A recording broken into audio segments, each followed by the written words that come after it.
good mailing list. Excellent. So you're going to do some direct mail? Yes. Yeah, brilliant, brilliant. A number of things actually. Lead campaigns, BBC, on LinkedIn and Facebook as well. At the same time, notes the list I have to get ready for email marketing. Construct probably a couple of emails that I know I can sort of send down and trace away to my list. Brilliant, Yeah. brilliant. Just remind me something. I'll come back to you actually. I might do it offline, but yeah, I'll show you some things to take. Gonna buy a dog.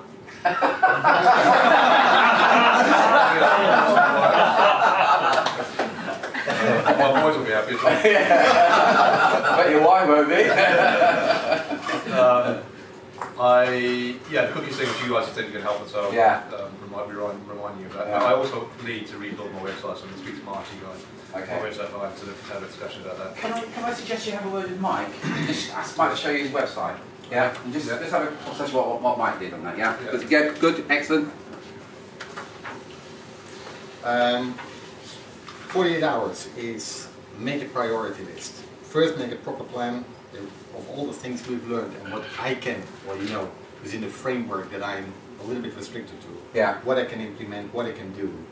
For the next 48 hours. In that next 48 hours, make that target list the first things to do. I want to start from a proper plan. Yeah. Not just shoot left, right, and center. Yeah. I get that. I've already got a dog. And he's a really good looking dog, so I'm going to use him. You're going to keep it though. No, I never. Your wife told me she's going to get rid of you and keep the dog. I'm already out.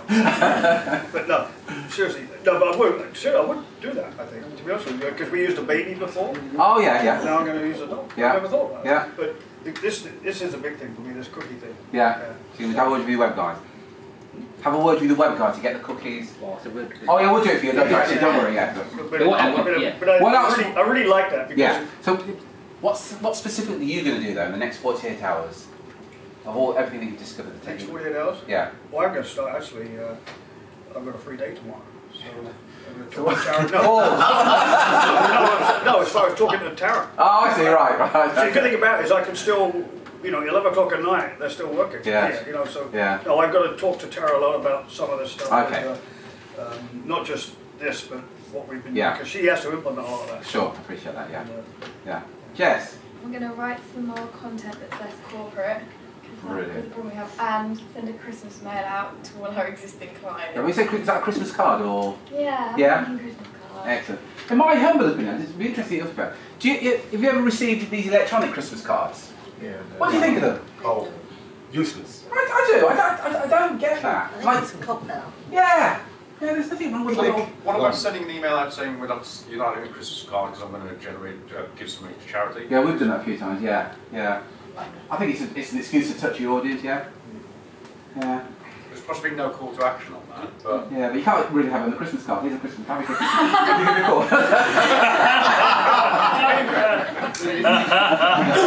We did a myself and Zoe as me as Santa. Or there was a Santa holding a baby, and we got our IT guy to Photoshop my face on Santa and my wife's face as the baby, and we sort of put that as sort of that kind of favourite for music.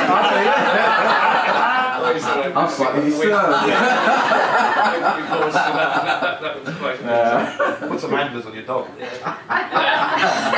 dog! £500 an hour for Lorna. I've actually done it. I've drafted 3 articles. Have you drafted these articles while Drew's been presenting? Shocking! You're buying the next round. Because I get this. So I thought I'd just. Right, okay. No, seriously, well done. Paul, what are you going to do in the next 48 hours? Well, I've just run the office to find out what will go on tomorrow. I think I'll probably stay home tomorrow, Claire. And we will definitely go through these notes again. We're going to do the cookies. We're going to get Drew to do the cookies. Yeah, we'll do those for you. That's like this is the corporate thing. So Drew's going to help us with the cookies. I'm going to have to write some articles. When? It's a serious thing. By when? We'll start. No. When will you finish it by then? You see what we're doing now? We all do it, and I'm not knocking you, mate. We all do that. Yeah, I'm gonna write an article. I'll start that on Monday. What matters is what you actually do. Yeah. It's the completion that matters. Yeah. right, well, I need a whole campaign. I will definitely write at least one tomorrow. Brilliant. And we've got to sort this Facebook thing out because we obviously don't do that. Right, so you have another business page at the moment? No. Nothing on. We always believed that Facebook, we always believed LinkedIn. In fact, we tell our staff we don't do Facebook, it's not our image. Okay. Da, da, da, da. Yeah. And I think that's probably still true, but I think it's fine to be hitting people on Facebook in a business way. Absolutely. I think I mentioned I am on Facebook, I don't actually use it, but I do obviously use it for business. Yeah, put together. Mary Claire. I'm going to write email copy, it's less corporate. I'm going to create the Facebook page. By when? By the end of tomorrow. Brilliant.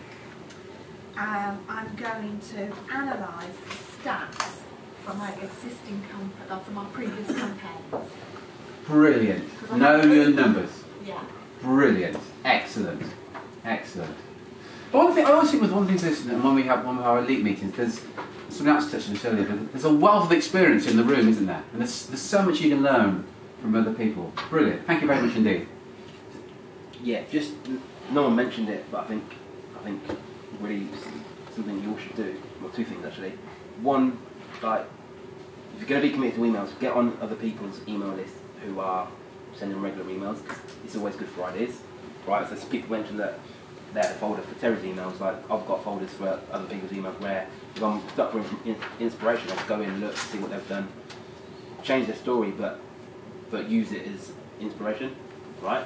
With that, also, again, we haven't mentioned it or we covered it over 2 days, but one thing that you all should do and you get immediate results. And about this time last year, we've got a client called Roger Gilpin who's done this. And what he did, he sent a text to his previous buyers. Simple text saying, "Hi, I haven't spoken to you in a while. I think it was near Christmas, so he was saying he wanted to go for a Christmas drink."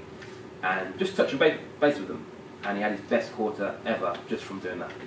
Like not adding any of the additional complex stuff we covered, just from texting his previous clients. And again, there's no reason all of you can't do that as well as you ever actually want to take. And just on that, when you text them, ask them to text you back. It's still a good time for you to have a 5-minute chat. That's all you ask you for. Because it's a text, it's considered more personal by everybody. So the opening rates are higher than any other platform. You can't ignore a text. That's right. Yeah. So I think Roger done it at his best quarter. We had a client, shared it on the webinar, a client who did it that afternoon, came back to £22,000. Yeah. He sent it because he did the good work, and I don't mind you thinking that. He sent it and went out for lunch and came back, and people got back to him, and he's like, sugar. Just send the text saying, when can we talk? When's good for you? Remember, these are clients that have bought from you already. They know you, like you, and trust you. So you text and say, when can we talk? Dan, hi, hope you're well. Would you mind just dropping a line and let me know when we're convenient time for us to have a 5-minute chat? Thanks, Terry. Yeah. And then say, no, talk, go out for a drink or something. Or whatever you want to do, yeah. Sorry, that's a good point. Any conversation, the thing you should be establishing, and what are the client's needs? Hey, listen, don't worry now, it's November, December. I might say something like, depends on the client. I might say, hey, can we meet for a beer before Christmas? Want to reach out to you and just establish what your recruitment or search needs or interim needs are going to be for the next quarter, whatever. It depends on your relationship with the client and whether it's sort of client you go for a beer with or go to a game with or whatever. So, but you've got to be establishing their needs. Yeah? Here's a little tip, I shared with somebody yesterday. Sorry, do you do that if email doesn't work? No, this is simply sending a text, no email, because the opening rates are higher than email. No, but if it's a close person, like the reason we're doing this right now, but we emailed them and got right back. Right, send the opening rates on text, SMS are higher. So I'm saying if you don't get anything back from an email, then you might as well text them. Absolutely, well, yeah. Here's the thing that somebody showed me, Aaron. When you have a meeting with a client, if any of you guys have got meetings lined up, ask them this question. Brad, I'm really looking forward to our meeting. From your point of view, what do you want to get from this meeting? Just ask the question and shut up and listen. One of the things which I did on your recommendation was send out an agenda to meeting, and it worked beautifully because I was in total control and the guy knew exactly what I was there to talk about. And it was quite general. The last point on it was existing, current requirements. Brilliant. It's called. There's 91. Cover it. We go through it with our one-to-one clients. 19 words you use at the beginning of every single business development meeting. If you use these 19 words, your conversion improves by about 20 to 30%. Gary, I've been looking forward to this meeting and I've drawn up an agenda. And I slide an agenda over to you. Your reaction will be, you'll look down, but you're under a little bit of pressure because I'm in the room with you, so you've got to read it real quickly. And I go, is that okay with you, Gary? Invariably you go, yeah, that's fine. The thing on the agenda, another thing to do, whenever you have a meeting, you should always go in with the intention of establishing what their needs are and the date of the next meeting. One of the things on the agenda will be the date of the next meeting. So you're saying these are things we're going to cover. One of them is going to be, Paul, we're going to agree when we're going to have our next meeting. Imagine that you did that every single meeting. So every time you went into a meeting, you agree on the date of the next meeting. It may be 6 months ago, that's fine. So you wouldn't share that agenda before the meeting, you would take it physically with you? Take it in, yeah. Oh yeah. Yeah, and you can. If it's a Jim, telephone call, I think Jim, I think some people do actually say, I've got an agenda and they send it over. Just let me know if this is okay. But we actually recommend it's for a face-to-face meeting. You just slide it over because you can put some pressure on them with just sliding it and just going quiet. Would you do the same? So if it's a telephone meeting, for example, Yeah. like we call it a launch meeting, basically, Yeah. right? Would you send it 10 minutes before? Yeah, I suppose you could do. Remember, most of your emails don't get opened, so don't make the assumption just because you sent the email they're going to open. That's the only thing with But it. then you'd open it with, like, by the way, I've sent you an Yeah. agenda. Do you want to just have a quick look Yeah. at it and add anything that you'd like? That's right. That's right. Yeah. Brett and I did that for the private equity class. We had our largest search this year. We were strictly to that agenda. Yeah. Yes. Yeah. Never done that one. Excellent. Gonna crack anything else you want to? No. Okay. So traditional marketing for in the new economy. Most recruitment and search firms ignore them, even though they've worked well in the past. Every single one of you, when you first started in business, there were some things that you did that worked, that for whatever reason you've stopped doing now. It would be worth looking at that. See, one of the reasons it worked previously, and one of the reasons you did it was that why. Remember we talked about the why? When you first started in business, part of you is going, shit, I've got no business. I've got to get out there. And you did whatever you did and you got business. But then you stopped. It would be worth going back and look at that. So what we're going to look at today though is testimonials, referrals, direct mail and telephone. They're all traditional ways. So if you look first of all at testimonials, it's called social proof. Or I think it's your terminology. Wisdom of the crowd, is that you? No, maybe not. Maybe not. So imagine if you go out for a meal with your partner and there's two restaurants.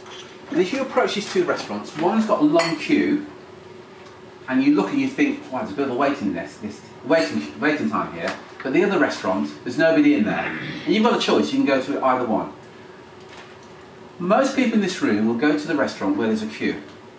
Because the social proof is that that restaurant's a popular restaurant. And the point I'm making is that for you as recruitment and search firm owners, you should be using social proof as part of your marketing. And it helps convince your client that you're the go-to recruiter. Because see, then you can tell me all day what a great recruiter you are. All day. And I've done this, and I've done that, and whatever, as a client. But whatever you say, silently, I don't know. What if I get this wrong? But if Ali and Alex and everyone else in the room say, yeah, he is good, and give a compelling testimonial, there's numbers now. Do you see the power of that? Terry, when we came to the last event, I remember you asking, giving us some questions. I'm going to come back. Yeah. If you've got testimonials on LinkedIn, for example, can you add those to your squeeze page? The testimonials that you've got on LinkedIn? Yeah. Without getting the permission from... Yeah, the answer is yeah. If I've already given you testimonials, but it depends. I want to show you a way of getting some real powerful and compelling testimonials. So it depends on the quality of the testimonials. True. Yeah, just on that as well, like all things better to ask forgiveness rather than permission. So if they have a problem with it afterwards, then take it down. But It's already out there. yeah. So like, yeah, it's again like a common theme with everything we've been talking about is about building trust, right? Providing evidence. Testimonials are the best form, other than really like a live demonstration, so like doing the work for free, really. Like the testimonials are the best form of trust, right? So going back to what you spoke about, like think of your marketing as a murder trial. Testimonial is like a witness account of what happened that backs up your version of events, right? So, like we were speaking about email marketing earlier, and I was talking about how good it is, how powerful it is, right? Good if I say I can provide evidence, but better if Dennis then says, yeah, we did it, and it tripled our revenue, right? You believe Dennis more than you believe me, even though we're saying the exact same thing, right? So that's why they're so powerful.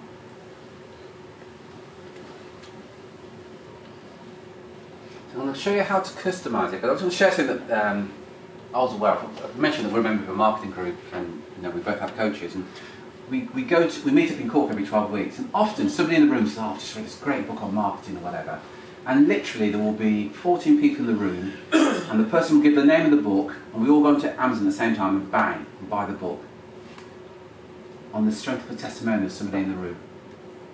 There's no questions, like bang, whatever the book, bang. And everybody will buy the book just like that. I always think, how powerful is that as a testimonial? So when you're sending out testimonials, you want to customise it depending on who you're talking to.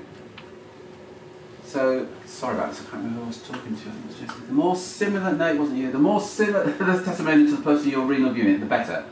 So if I wanted to persuade Lorna, I would ensure there's some testimonials of women in the testimonials that I send through. If I wanted to convince Paul, who's in Canada, I'd find some testimonials from Canadian recruitment and search firms. Yeah? Does that make sense? Yeah.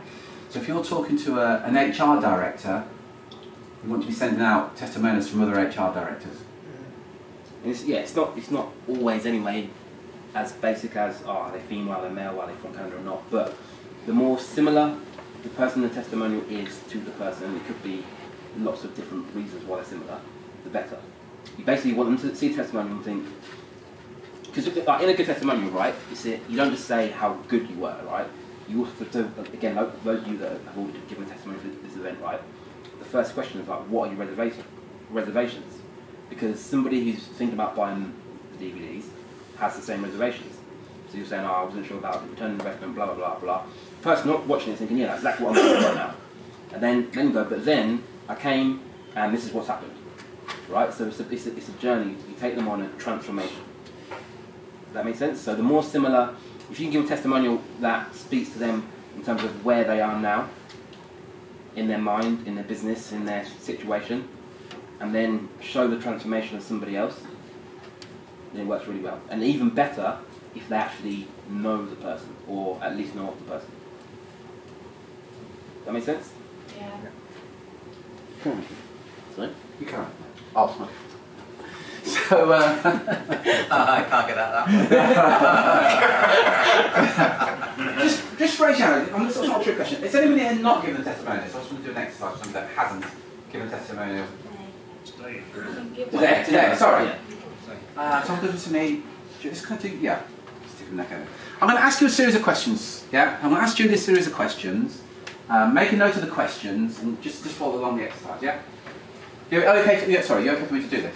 Yeah. Julie, how long have you been in recruitment? 20 years. 20 years. Question number one. What were your reservations about attending this event today? Not having time to come. Not having time to come. What other reservations did you have? Having to stay still for 2 days. Having to sit still for 2 days. It's an alien environment. Alien environment, Yeah. good point, yeah. Sit still, alien environment. Anything else? What other reservations do you have? Oh. No? Okay. What benefits have you found from attending this event? It's good to take time out from working in the business, making plans for the future. What are the benefits? Well, lots more knowledge, ideas. Lots more knowledge and ideas for what? Growing business. For growing, lots more, yeah. Okay, excellent. What's the one thing that you've taken from this event that you think can add to your bottom line? the matrix that you were talking about yesterday. Oh, it has to be a business, yeah, okay. Can I use this information in the testimonial with your full name and address? Yeah. Normally when I'm doing this, by the way, I'm writing it down, so it's a little bit different. I've been in recruitment for 20 years. It's the first line of the testimonial. Because anybody reading my testimony, in your case it would be an HR director, hiring manager, one of the things that goes through their head is, why would I listen to this guy? I've got a wealth of experience. Remember Drew said you've got to get into their mind? So you say, I've been in recruitment for 20 years, and okay. My reservations were, I didn't have time to come. Actually, I'm really busy, and I wondered if I'd have time to come. And also, my other reservation was about sitting. Sorry, what? Oh, it's just, yeah. In an alien environment. Yeah, being in a classroom. With an alien environment, yeah. So you might think, well, that's quite negative. But you've got to get into the reader, because that's what the reader's thinking. That's what your potential clients are thinking about you, Ali, when you're talking to them. Like, yeah? Who's this young lady to tell me about how to recruit people that I've got a wealth of experience? But then you can show other testimonies from clients who said, actually, I've got even more experience. Yeah. The benefits of attending this event were blah, blah, blah. I can't remember the blah, blah, blah. One thing I discovered from this event is one simple technique that will help me double my sales over the next 12 months. Then you include the full name, so I'll include Julie's name, I'll include your photograph, I'll include the telephone number and website. If you notice any of our testimonials, I don't put, Mike says we're really good, yeah, Terry's very good, thanks Mike. Because the moment you see testimonials like that, you think, by the way, it puts doubt to your mind if there's nothing else there, just like, they could have made it up. And the last thing you want to do is put any doubt in the client's mind. Yeah? And just again, and then there's a photograph on the website. Now, at this stage, we could say, but Terry, if you put my client's website there, so Julie's a hiring manager, then all the other recruiters are going to call her. What, you think she's not getting those calls now? Really? And think about it. If Julie gives me a testimonial as a recruiter, and somebody else calls and says, can I have your business, can she now give this person the business? So she's giving me, think about it. I'm tying Julie in with this commitment, with that testimonial. Does that make sense to everybody? Yeah. So what's the full name, their email, their website, their photo, of course. Photo. And what else? Did you say address? No, if you put their website, that will do it. Because some people just check them out. Let me just check out this company. Yeah, the name of the company. Just make sure this person exists. I was buying a magnetic bracelet. It was only, I don't know, 70. It wasn't a great deal of money. But what put me off is the company. This is company. There was no website, and they wanted my credits. Sorry, not website. There was no address. So you think, it's only 17 quid, no. But then the testimonials, it was just like Fred, Mike. I thought, I'm not doing it. I thought the whole thing was a con, and I was spending 17 quid. Because of the reluctance. Yes, sir. This as well, just to make a point, like I said, I don't know if it was earlier today or on day one, like the objections that you're getting right now for people not buying, right, is because the client or potential client has a certain belief, right? If you change the belief, you change their decision, right? And testimonials done well, so using script Terry shared. I don't know if you noticed with Julie's testimonial, her objections or reservations for not coming and the benefits she got were in correlation, right? So it was like, I didn't know if I had time. The benefit was, it's good to take 2 days out of the office and be in an environment like this. So straight away, someone watching that, you're converting their belief. Again, I said earlier, you're taking them on a transformation. Because they're answering actually in how I would actually do a testimonial, just answering. That's right. Directly. No, yeah. That's right. If it was a testimonial, I would blot it up more. Yeah. And the reason I didn't do the testimonial, I was too conscious to do it on a camera. I would have done a written one. That's right. And one would say it's a bit sexist, but women often are when we get to women. Like, and blokes, oh yeah, I'll do that. yeah, that's uncommon. So, by the way, you've got to do this either face to face or on the phone. You can't just send the questions through and kind of hope they're going to fill it in. Yeah? Yeah, and they never will. And, oh, yeah, I'll get back to you and whatever. And I would, and by the way, heads up, I would use your photograph of LinkedIn as well. I want it to be genuine, so everybody knows I haven't made this up. So those that have attended my webinars will note that we always use testimonials. You'll note that we'll use video testimonials. That's even more powerful. Drew's going to cover that in a moment. Because it's a video testimonial. Well, he clearly hasn't made it. This guy's actually saying this. Yeah. Remember we talked about stacking the evidence in your favour? All this is stacking the evidence. Yeah, and again, although some people are reluctant to do video testimonials, they work better than written. I don't know why they just do it, right? So, but once you've got it, once you've got testimonial, video, or even if it's written, then the key is how do you use it to make the sale? And it really falls into, well, there's lots of ways, but like the main way is, again, it's a key piece of evidence in your story, right? These testimonials are key pieces of evidence. So you're putting it in your autoresponders and you're putting it in your daily emails, right? So again, you want to control the thought process of your ideal clients. You want to be demonstrating the evidence before you even call them. So by the time you pick up the phone to call them, or by the time they make contact with you, they're already sort of 80% of the way there. Does that make sense? So you can send it. So some of you was concerned about, I haven't got any content to send out in emails. Hi, Dennis. Here's what one of your competitors said about us. I was a bit reluctant to use Terry Edwards' executive search and selection. I've got 20 years experience in food and beverage. However, one of the things that Terry Edwards' executive search and selection was blah, blah, blah, blah, blah, blah, blah, blah, blah. And it's somebody else talking about me. And that's a testimonial. So you send out the testimonial on one of your emails. But is the person I got the testimonial off, are they going to be going, why you didn't send me my information out like that? You seek permission. If you get a testimonial, you've got to get, I'm going to use this as a testimonial. So apologies if I didn't make that clear. You tell me what you're using for. Don't do anything in the hand. I mean, if someone records a video testimonial, like, again, you probably even have to ask, you probably assume that it's going to be used in your marketing.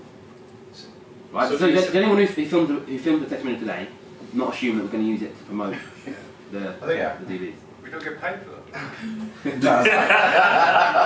Can you expand on that? So would you say, I like the very end saying, are you happy? So you say, we'll do a video saying, I'm going to use this for my marketing. You can ask if you want. I personally wouldn't ask a question. Keep it brief. Like, I think they'd rather that you use it in your marketing rather than for your own personal use, which is the only other alternative.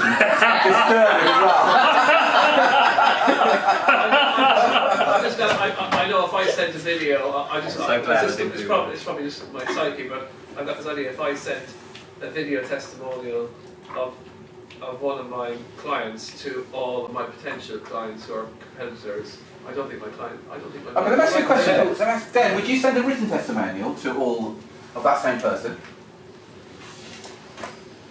I don't know if I would. Okay. I suppose I'm worried about upsetting my client who's giving me the testimonial. If they've given you, if you want to ask them permission, then ask them. But if they've given you a testimonial, what do you think they think you can do with it? I'm sorry, I'm talking about if I'm sending it out to my whole distribution list. If Yeah, I'm going in for a meeting, I'll say, I'm happy to do it that way. Right. But I'm saying if I'm sending it to my whole distribution list, I feel a bit uncomfortable. Okay. If they put one on LinkedIn, everybody will see, won't they? Yeah. If you want to ask, they're going to say yes anyway. They're doing a video. It's not like they're going to say yes. So if it makes you comfortable. I think that's the thing. I think if you're going to proactively push someone's testimonial out on that sort of massive basis, then you really need to let whoever you're pushing around know that that's what you're going to do. I think, because if you don't, there's people on my distribution list that it's all of our markets are incestuous. Everyone knows everyone. So all you need is that bloke to get a call and say, "You look like a right twat on that video. Why you didn't comment and send it round?" And then he goes, "God, I was going to go to all these people." Yeah. But I mean, like, logically, you think that's going to happen? Like, someone's going to call him and say, look, a friend of his is going to call him and say, and be serious, say, you look like a twat on that video. Why are you letting con? Look, here's the thing. I suppose it's just that's the worry that people have. Yeah. Is that potential conflict might sort of happen. Like, end of the day, it's an emotional fear, and what we said earlier is like, don't make a decision based on your emotions. But yeah, you're right. Ask them. Like, I can't imagine anyone saying no. If they're agreed to do the testimonial in the first place, and you're saying, can I use it in my marketing? Yeah. And I said no, it's sort of like, well, why See, but if you say to me, can you give me a testimonial? Mm-hmm. You know, my sort of thoughts are that you're going to put it on your website, or not that you're then going to proactively send that to a distribution list. And a certain adult site. Exactly, yeah. So, I mean, would you personally be offended if we had testimonial from you? I wouldn't know. Would anyone be offended with that? If they've recorded the video testimonial, and then we sent it to people on our list to help them out? Brad would be. Sorry. No, I was just going to say something. I couldn't give a toss what anyone else in the recruitment business thinks about me and what I think. Yeah. You know, they're not my mates, they're not my family that are they're not gonna say hang about, friends. my daughter's not gonna see it, so I'm and that's all that matters, really. that is all that matters. We always return to dicks and knobs, don't we? So yeah, I mean, like in the room here, no one's first. Like you're not even first. If someone is, I can't even imagine it. But we've never experienced it. We've been doing it for years. Nobody's ever come back and said, why ever? And you're aware that we do it all the time. You've all seen video testimonials that we sent out.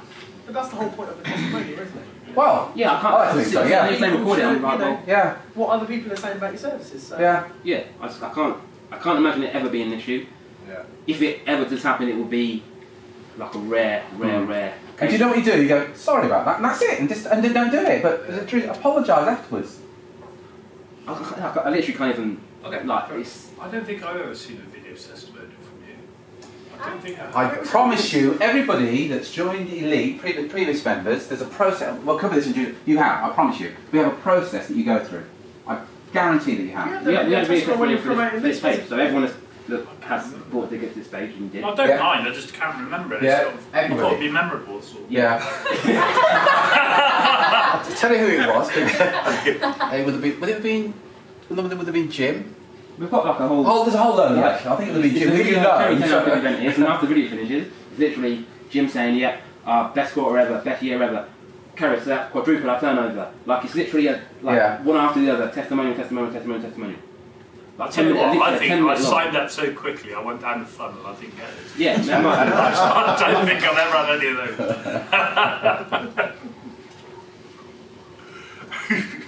those. I'll just mention one thing on this because yeah. the social proof thing was new until you talked to me. But previous to that, we used to send a letter out or an email to the hiring official or whoever we wanted the testimony from. And you can send 100 out and you're lucky if you get 1 or 2 back because they've got to sit down and draft it. This, you can do it in 5 minutes verbally. And people that would never take time to do something themselves, we 100% strike. They dictate it to you and you just... No, you just say, Ask us questions. I've got 5 minutes of your time and you go through those simple questions to Terry and then you just put it write into it a down. paragraph and say, like, And then at the end I said, do you mind if I share this with potential clients? He said, sure. Do you remember the cross testimonial I read from Mike? Yeah. Remember, yeah? It's exactly the same, wherever it was. Yeah. And you'll give us that script, Terry, will you? Yeah. Yeah, thank you. Yeah. So, just one more question. In terms of, I know when you guys do video testimonials, the environment's quite easy, isn't it? You can tell us about it while we're on our way out and we can do it. For us guys, if we've done a good job, it's easier to obviously do a face-to-face or do a telephone and write it down.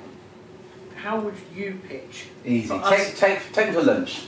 Can we go for coffee? Can we go for a beer? Once you've delivered on the assignment, you've got a good relationship with them. Hey, listen, thanks for this. Can we go for a beer? Can we go for a meal? Can we go for a coffee?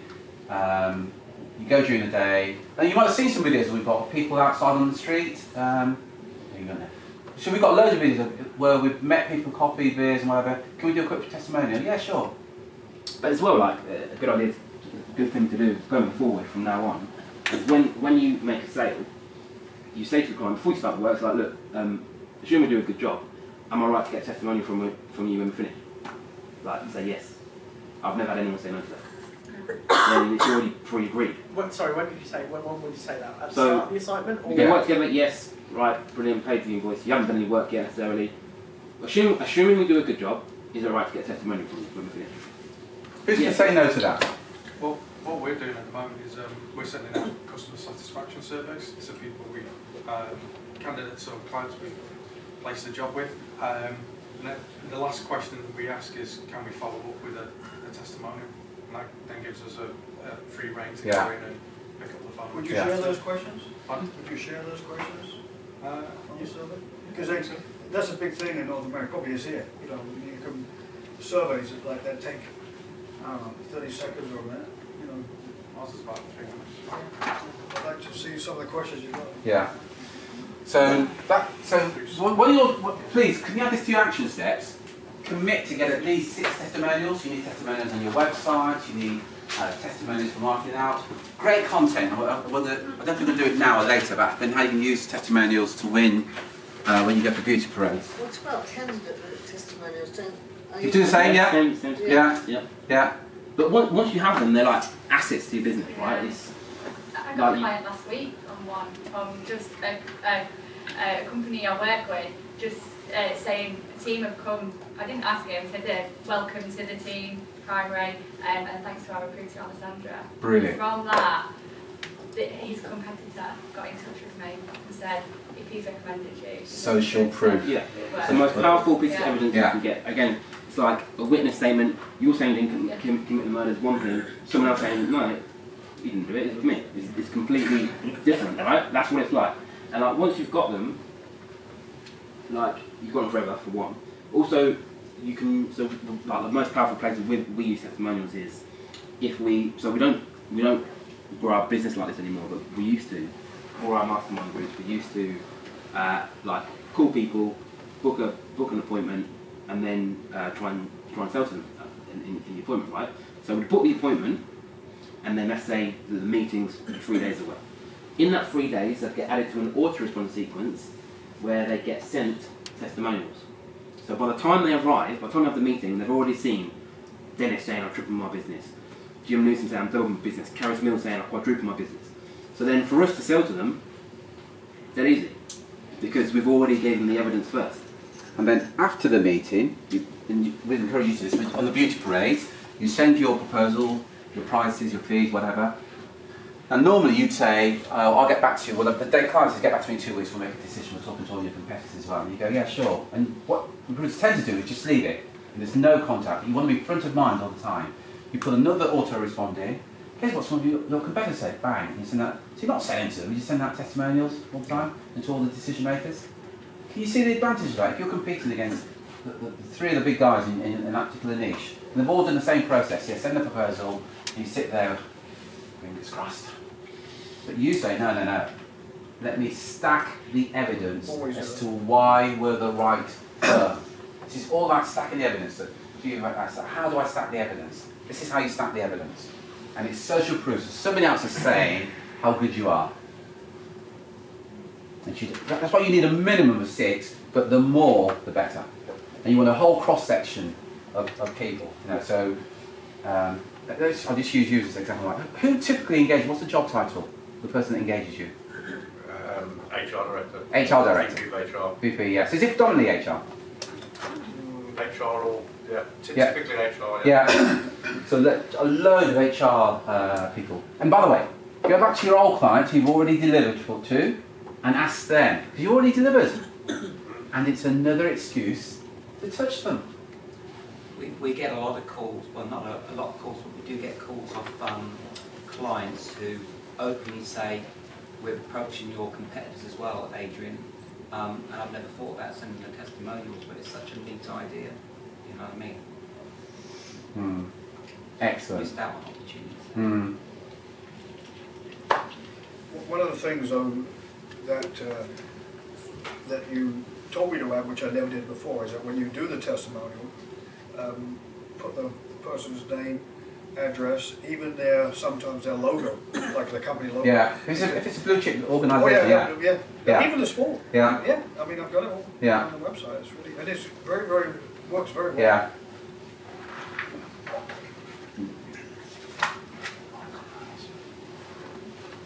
What? You don't, yeah? You go for Oh! Sorry. Need, know, like, trust, which is what it's all about. So I'm going to share with you another script now for getting referrals. This method alone will get you, you should get at least 20 of these a month with this one script when done properly, yeah? I'll do it with you, Den. Again, hang on, we can go to that bit later, like, oh, you explain what testimonials are. So you explain what they are. So, like, again, we just explain what testimonials are. Referrals are very similar. It's all about leveraging trust, right? The trust of somebody who has previously spent money with you. And you're just getting names from them of people who they think could also benefit from your service. So it's like a recommendation from a friend, right? Again, you're all probably giving referrals and receive them as well, naturally. Now, the power comes, like, so most people get referrals almost organically, right? So do a good job, every now and then your client will refer you, right? But like, what would happen if you could take control of the process, systemize it, and get double, triple, even quadruple the number of referrals you're getting right now? Like, again, referrals are the best type of lead that you can get, like, for loads of reasons. But I mean, they're free for one, which is always nice. They're they're free. Customers that come to you via referral, or leads come to you via referral, they're more likely to convert because they've got the evidence of their best mate who said, no, you're really good, you're the guy or girl that he or she should buy from, right? And also, customers that come from referrals tend to stay with you longer and therefore spend more money with you. Like, it's the best type of lead that you can get. The only problem is it's not particularly scalable compared to like the paid ads and stuff we were talking about earlier, but it is the best type of lead that you can get, right? And in terms of getting referrals, in terms of taking control of the process, in terms of systemizing it, there's 3 steps that we follow, right? The first one is to expect, and what I mean by that is you want your client to expect that they are going to give you referrals, assuming you do a good job. And I touched on it with the testimonial script. You just simply say to them, look, before you start on the project, assuming we do a good job, like one of the ways to grow our business through referrals, assuming we do a good job, is it okay for you to refer some people to us? Again, 9 times out of 10 they say yes. So you've got them pre-agreeing to give you a referral. Because like, one of the problems is, right, you can often feel awkward and it can be sticky and you don't really want to ask. But if there's pre-agreed, then it's a lot easier to do. Because once you finish the job and they're happy, assuming they're happy. So, Mr. Client, remember when we first started on this, I said to you, if you do a good job, you give us some referrals? Yeah, I remember. Great. And then you launch into the script, send to me to share in a minute. Make sense? Mm-hmm. Yep. Next step is to ask, and Terry can go through the script. And the other benefit, of course, with referrals, it's cost effective because there's no direct cost involved. And like anything, I shared with you a script for getting testimonials. I'm now going to share with you a script for getting referrals. Who's else I was going to work with? Did I say I was going to work with? No? Dan. Dan, I did say Dan, yeah, okay. Dan, thanks for the business, blah, blah, blah, blah, blah. Dan, do you mind if I just ask you a few questions? Are you okay for me to ask you a few questions, yeah? Dan, how long have you been a HR manager? 27 years. Question number 2. I guess over that time you've met a number of other HR managers, haven't you? Yes, I've met quite a few. Don't take her back to. Now, I guess you're making an assumption. The haven't used is what's called a yes tag. So by saying haven't you, especially by nodding at the same time, you can say yeah. And I've said a number. So if I was to ask you to name 3 to maybe 7 of those, you could do that, couldn't you? Yeah, probably could. Yeah? The reason I ask is, I've got this ebook here called 7 Questions to Ask a Search Firm Before You Engage Them. And I'd just like to send it to your colleagues. Would it be okay for me to send that ebook to your colleagues, to help them with their business? Yeah? Let me just take a minute. Do you see how gentle it is? And a lot of time when you ask for referrals, the person's a little bit, is this recruiter going to call my mates? Well, I'm going to ask him if I can send an e-book to his mates that's going to help him and his mates. So I'm curious then, I appreciate you have to make a name. What's the name of the first person that'd be worthwhile sending this book to? Let me think. Let's not overdo it then.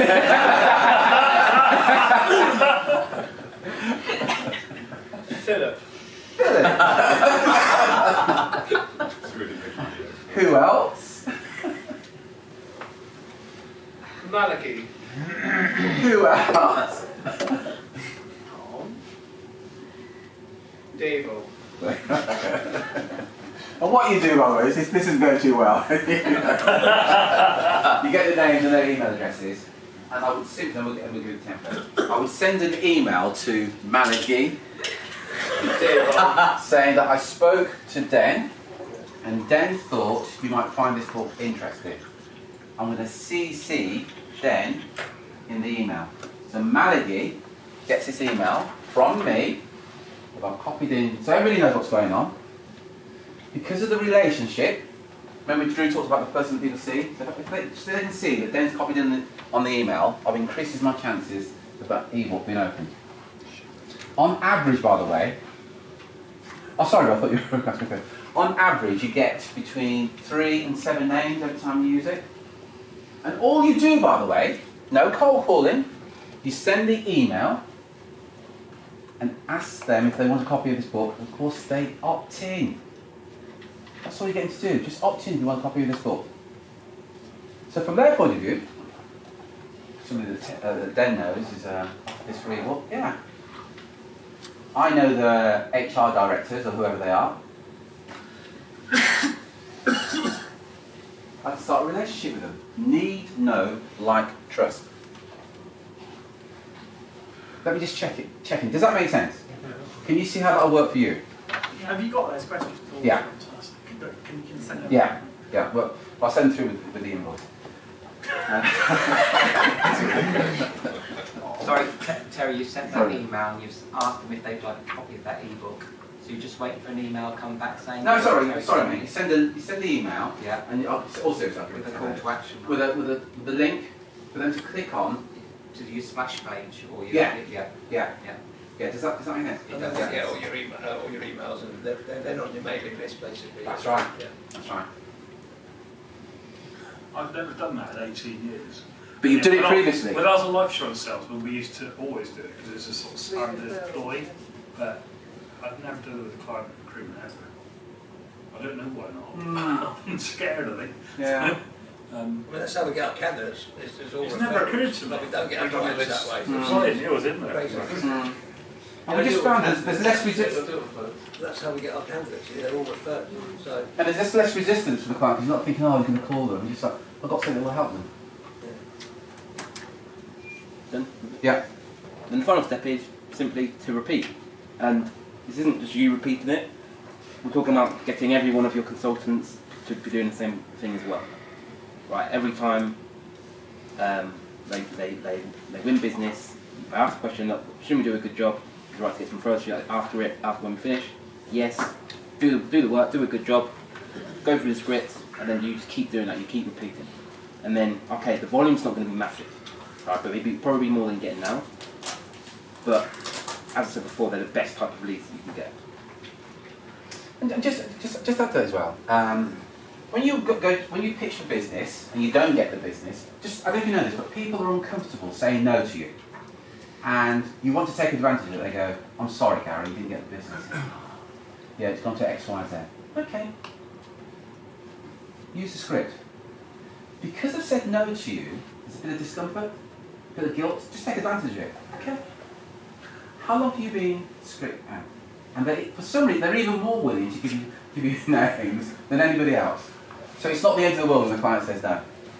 But do the numbers on it. If you were to only ask 5 people a month those questions, on average, you'll get between 3 and 7 names each time.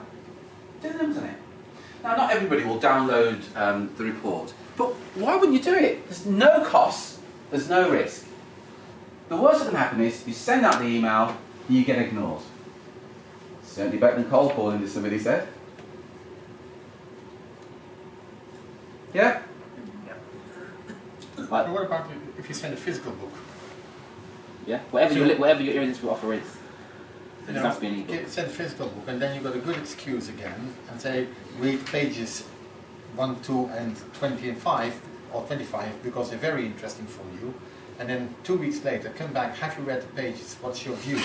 So then you have had I would test it. contacts, and you forced him to read it. That's the thing. They won't read it. Exactly, they won't read it. That's right. They won't read it. That doesn't matter. But the point is, you come back to them and you make them feel guilty. Oh, you bastard. Show hands. If somebody sends you a book and says reads page 1 to 7, and then you don't read, they call back. Hey, raise your hand if you feel guilty about it. I mean, why not? Should I Seriously, go and read them to you? You got it. Free next week. You send them an electronic invitation. Yeah. All joking, but I don't know. I think it'd be worth testing and seeing. But yeah, I mean, we know that the ebook won't be read. I mean, that goes into the junk. But hey, I mean, it gives you. But bear in mind, what we say. What you do is because you said mailing works. Yeah, but the purpose of the mailing is to get them to raise their hand and express an interest in what you do. So, and this is very powerful mailing because you give them something tangible. So how have they expressed an interest in what you do? Sorry? How have they expressed an interest in what you do? Well, because you have to follow up with them. But they haven't expressed an interest.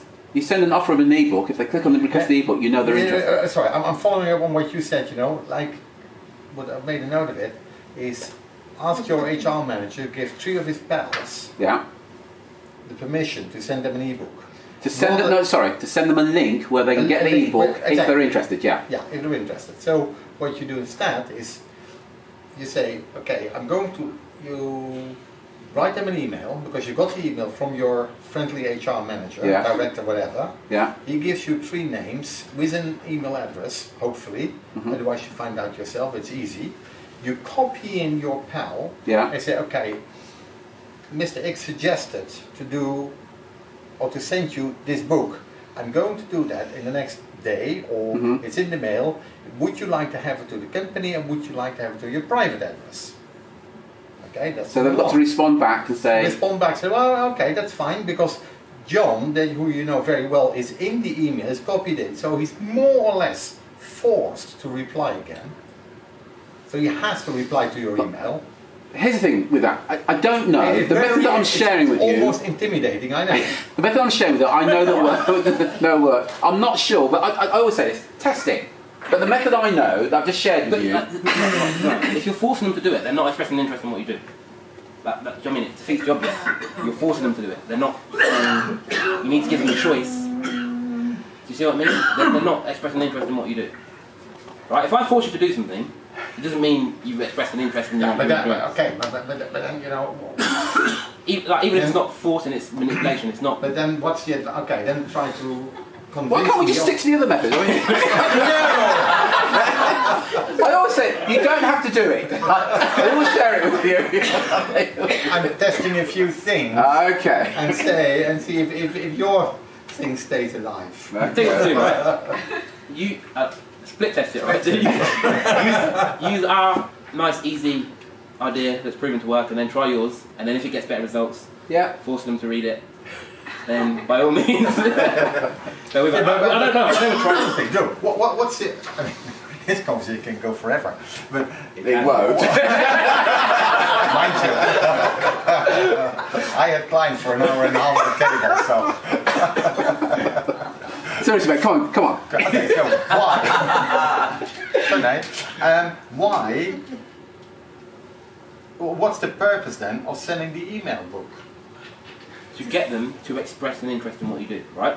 So if so they're interested, if So what's it? The only. So let me answer the question. If they're interested, they will click the link, download the Irresistible or whatever it is, ebook, whatever. Then on your, you own that. You then own that data, or they run a platform that you control, and you can continue marketing to them. Plus, you've got your remarketing code on your landing page that they've just got that on as well. So now you're hitting them with follow-up sequence and all the remarketing ads as well. So when anybody opts into anything that you do, they're saying to you, "I'm happy for you to contact me in the future." Yeah, that's what opt-in is. So even if it's for one, so if someone opts in for one irresistible offer, once they're in, then I can start. Absolutely. That's the whole purpose then. They can opt out if they don't want to. Okay. All right. I didn't know. I thought you got to do. Okay. Yeah. Okay. I got you. Right, so I'm happy to be I don't want to spend too long on it. I mean, I got the information. So I mean, yeah, you got the information in your way, and I got the information in another way. Let's move on. Can I have those 10 minutes back in my life?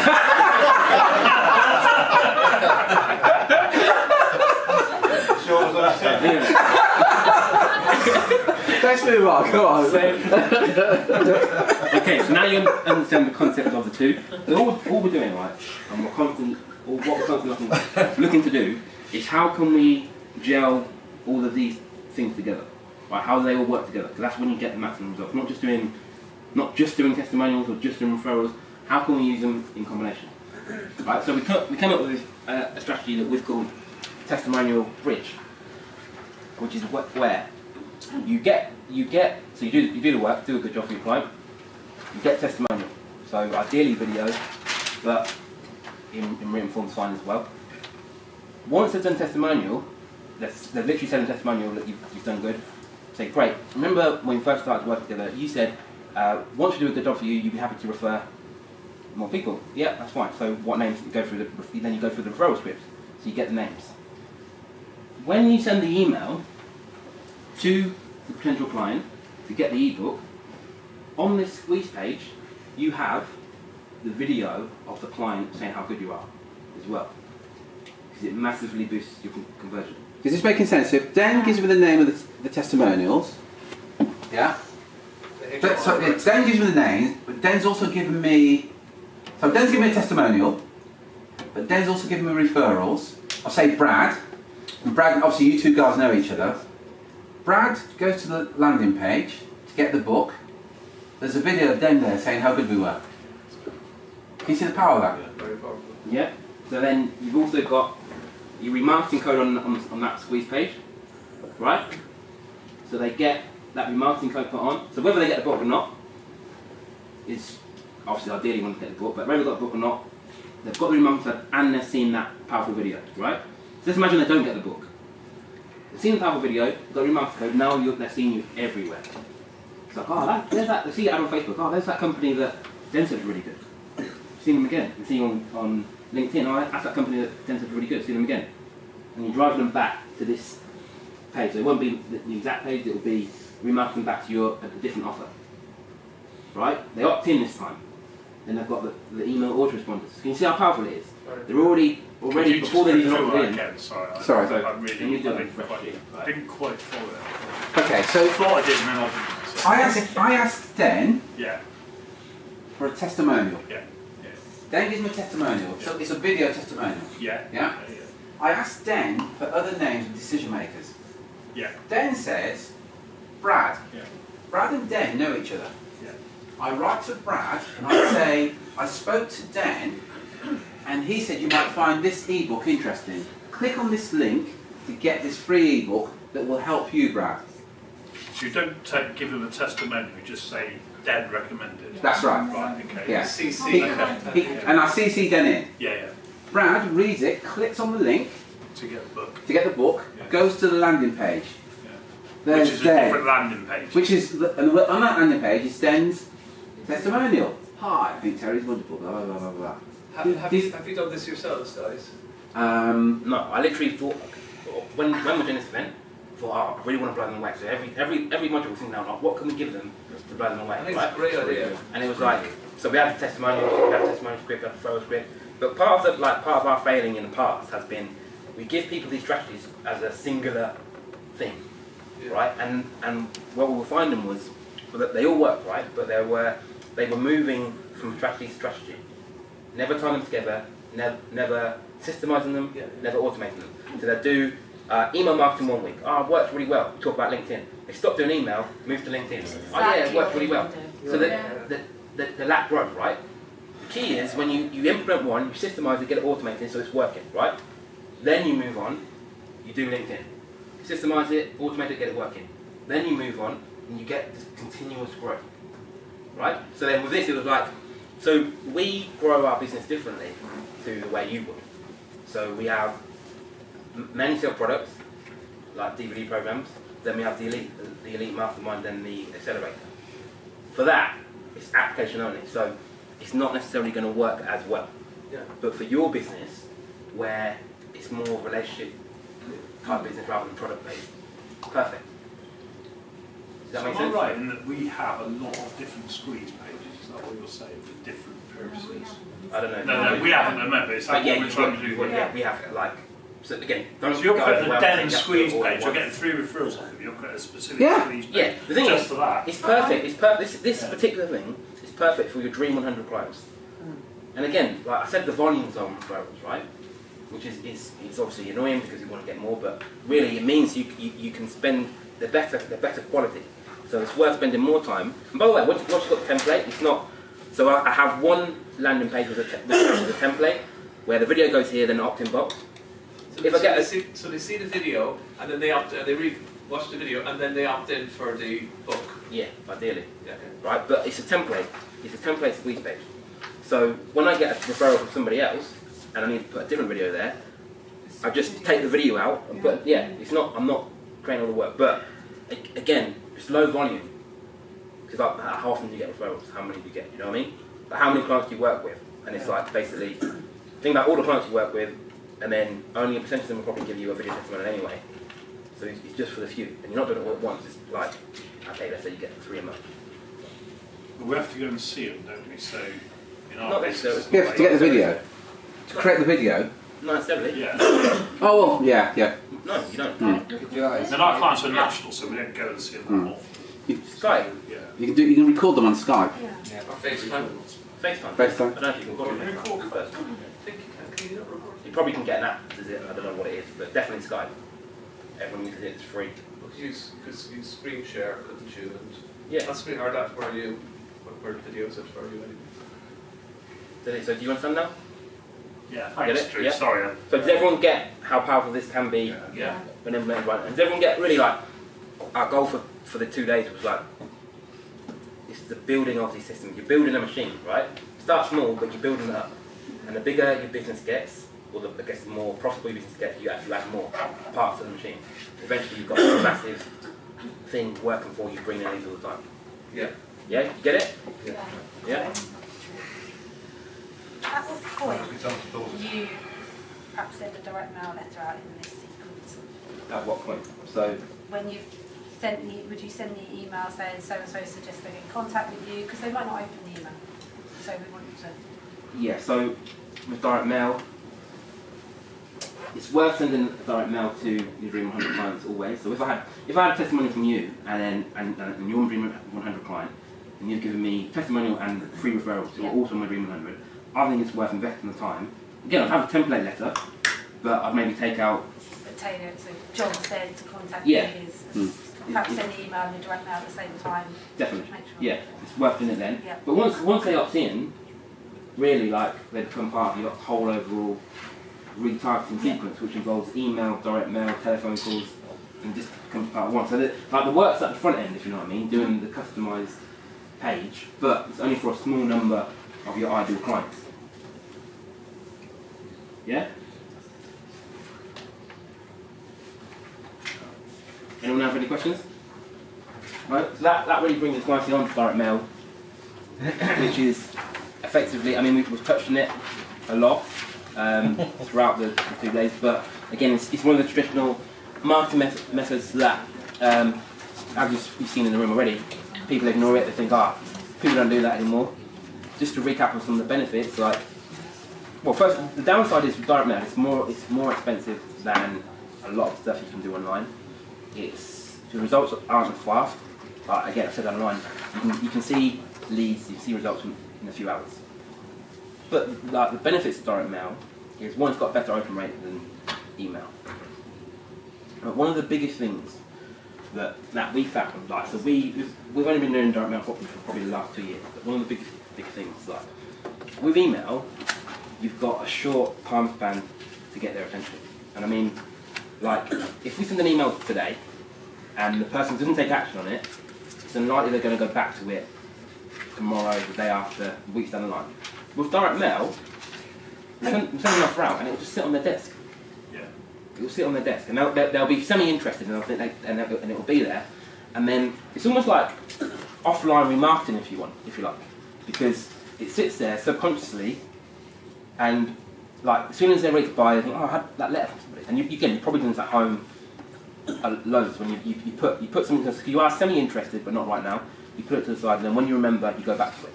So that's one of the really the biggest benefits of direct mail. And like although it costs more, the conversions that again this is one of the things that I've seen in every business, not just ours, not just recruiters, every business I've ever spoken to about this, the conversions you get from sending letters is higher.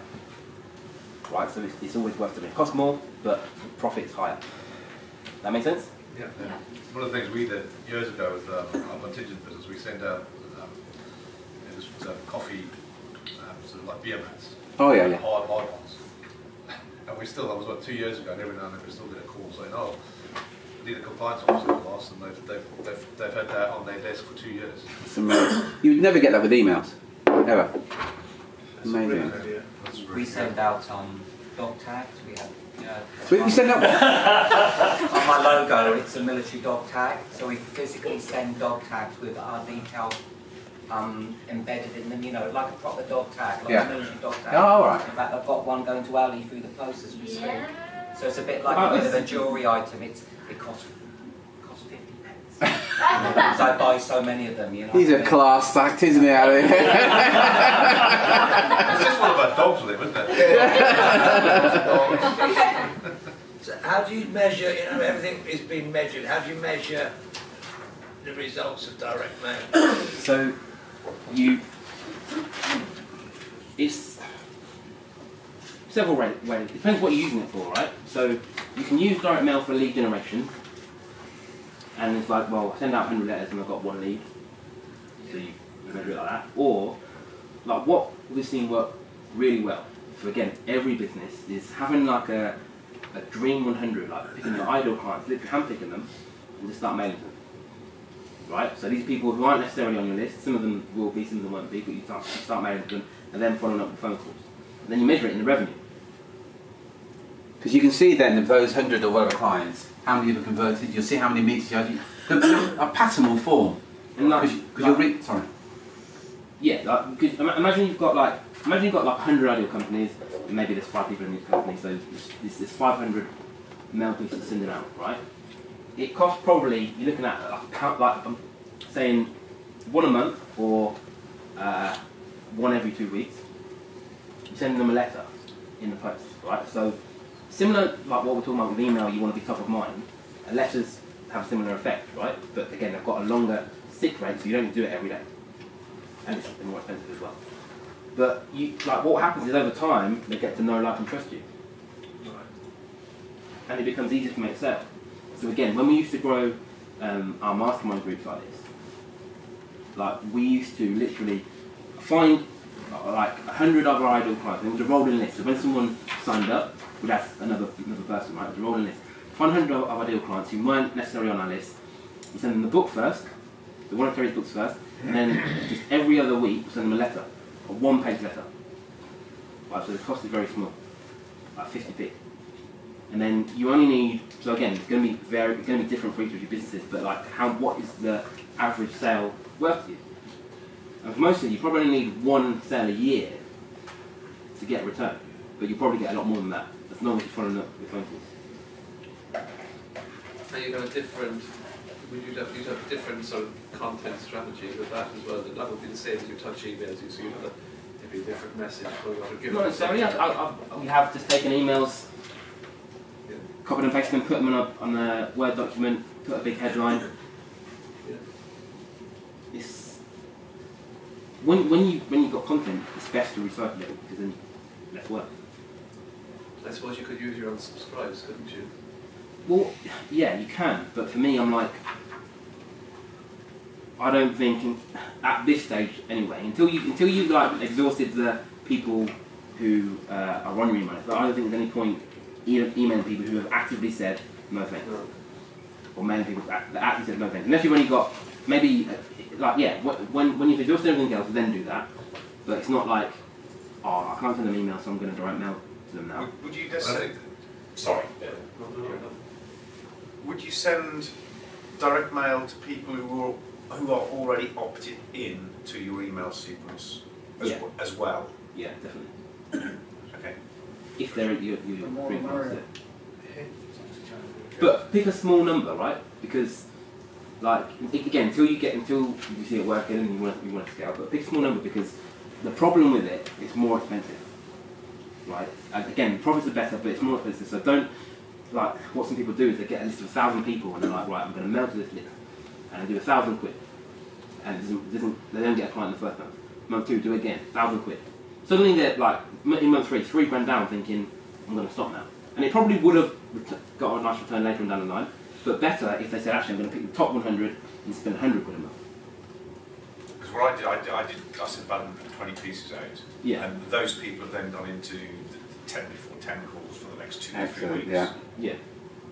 And some of them are in the interim have opted into the ebook as well. Yeah. And you'll notice an increase in the likelihood of them opting in if you send them direct mail, because that recognising out. You can send the book offer, couldn't you? Yeah, so you want to have call to action in every piece you send. Yeah. Like always call to action, so either go and get your irresistible offer or call you. But with this type of direct mail, right, to a Dream 100, the goal isn't just to get them to opt in. Because receiving the letter alone is working as attractive. You know what I mean? So you send 100, you're not just, and one opts in maybe. You're not just going to focus, spend most of your time on one person opts in, or 10 or whatever, however many it is. But even the ones who have received your letter, assuming they're in your Dream 100, again, as I mentioned before, the best thing about the industry you're in is that whether they like it or not, they eventually will need your services. Because someone will leave, they want to expand, lots of reasons, but they will. There's no like, it's not like a luxury bar, like iPads for example. It's not an iPad where okay, a lot of people have them now, but no one really needs it. It's like they're going to need the services. So just be the first person they think of when that happens. It's literally just be the first person they think of when it happens. Make sense? Yeah, absolutely. I think on the unsubscribe thing as well. You know, don't email away. But I got Samantha to send me a list of everyone that I've unsubscribed since I started sending out email. But yeah, there are people on that list that I most certainly want to stay in touch with because they have used me in the past, etc. So just because they've said I don't want your emails every day or every week, doesn't mean you should just forget them as a client. You know, so I think you've got to go through that list and identify people within that list, and you still want your Dream 100, so you just keep touching them in a different way. Yeah, I think that's fair point. So the options you've got with direct mail, you've got a postcard, you will receive a postcard, which you did. Is there any stats? We've only got 17, so probably maybe ask you which one before we. Oh, okay. Is there any stats on if a postcard is better received than a letter? Any stats? I just wondered if it's No. Like, but again, with this strategy, like you're not. Same with emails, daily emails. It's not like you can't look at the results from one email because, like, someone might, let's say for this event, for example, we sent, I don't know, like over 100 emails, right? It's not, when someone buys, it's not necessarily because of that email. It might have been an email they got 5 days ago. But it all works in the evidence building process, right? So it's not a case of, let's alternate, right? So then send a postcard 1 week, then a letter. No, I'm just thinking that perhaps Adrian and I would send a postcard of a dog. Of a dog? Yeah. No, I'm serious. Yeah, as long as it links somehow. Like, yeah, but you're difference between the two, obviously you know what postcard is, right? With a letter, you get a lot more room to put information.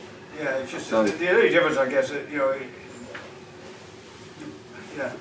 And also, I'd be concerned about it getting to the decision maker. Yeah. The PA can make a decision saying, Well, this is junk mail. Yeah.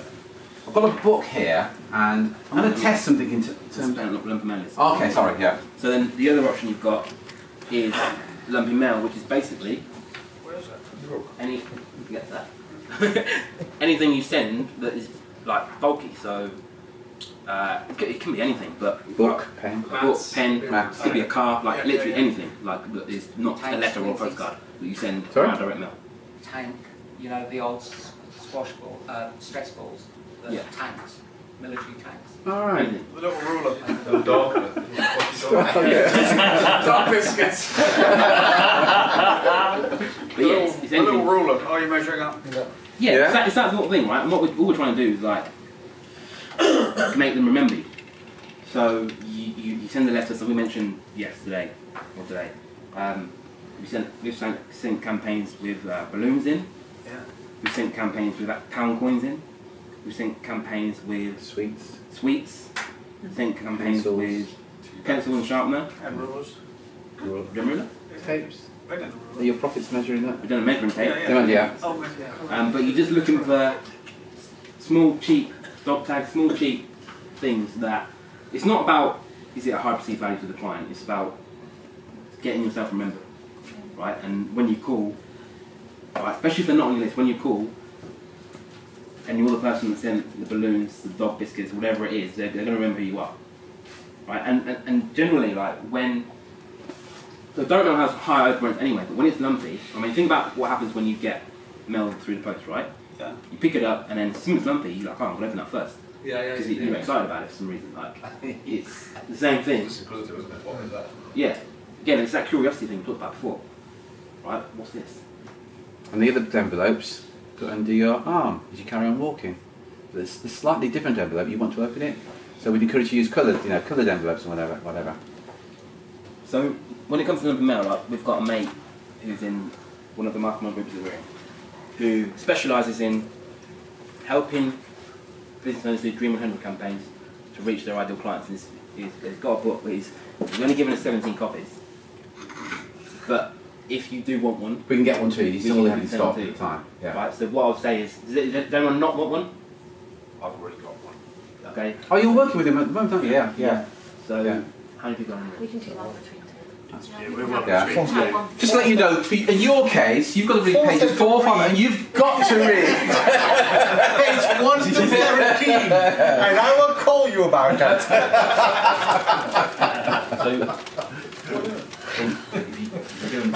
We're one between two. Okay. Let me give the overseas people one. Yeah, I can say, yeah. Overseas in Sheffield.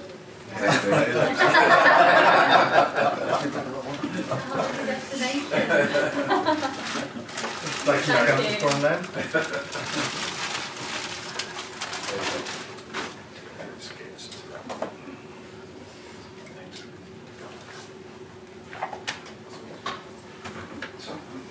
But Mo can help you.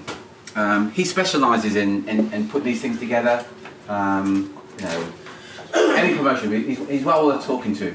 And the other concern that people said, I think we touched on this, yes, I think we did. You can outsource, we did, yeah. You can outsource all your direct mail to somebody. There's mailing houses, yeah, we did touch on it yesterday. Do you write this? Running a Dream 100 campaign, be relentless and don't give up. Did you write this, or did he write it to you? No, probably got it. No, he's on our mailing list. He could have copied. I don't know. Well, I didn't write it to answer your question, though. No. Your influence reaches a long way. Did anyone not get one? Oh, sorry. Okay. Yeah, can you come to me at the end and give me... Yeah, if you do that, we'll get them sent to you directly to you, though. Yeah. Sorry about that.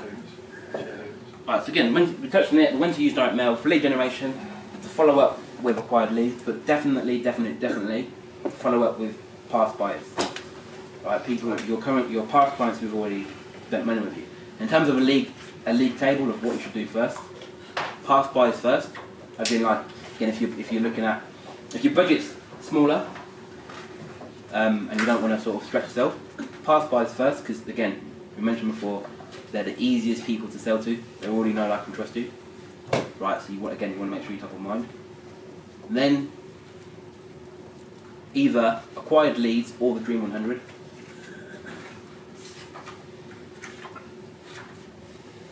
We'll probably say Dream 100 and then acquired leads, probably.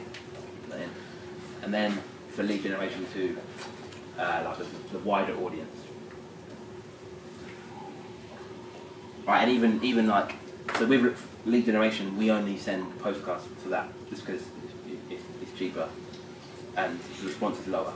But then with past buyers, our main focus on past buyers, like someone who's bought a book or anything really. That's the main focus because it's easier to get a return sending to them as before they already know like a book. Make sense? When you sell your book on Amazon, I presume you still sell them, are you allowed to gain the buyer's details? So with Amazon, you can't, you don't know who bought it. But what we have in the book is we have like, again, we're saying, in the book it says if you want, so you've got a book, if you want free training videos on how to get better results with the book, depending on what book it was, so if LinkedIn, it's the LinkedIn training, if it's whatever, then it drives them to a website to opt in. They opt in, they get autoresponders, selling them something that is relevant to the book, right? So if it's a LinkedIn book, sells them the LinkedIn course.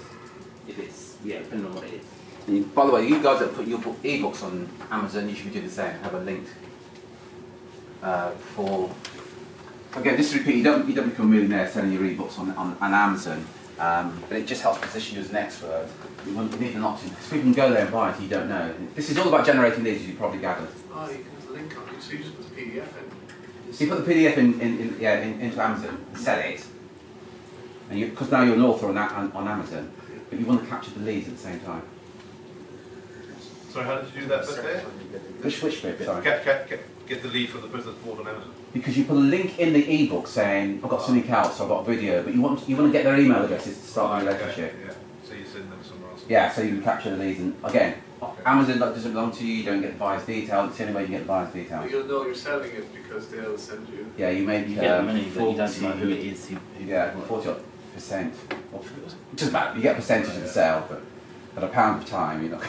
Well, pay for a service for the beer here, wouldn't they? They probably wouldn't actually. Unless you're selling 15 books a day. So, any questions? Just a question I had earlier. Yeah. Not lumpy mail, because I think that will be probably quite good when you send it out. You get a response from the decision maker. Oh, I know that person when you call. Yeah.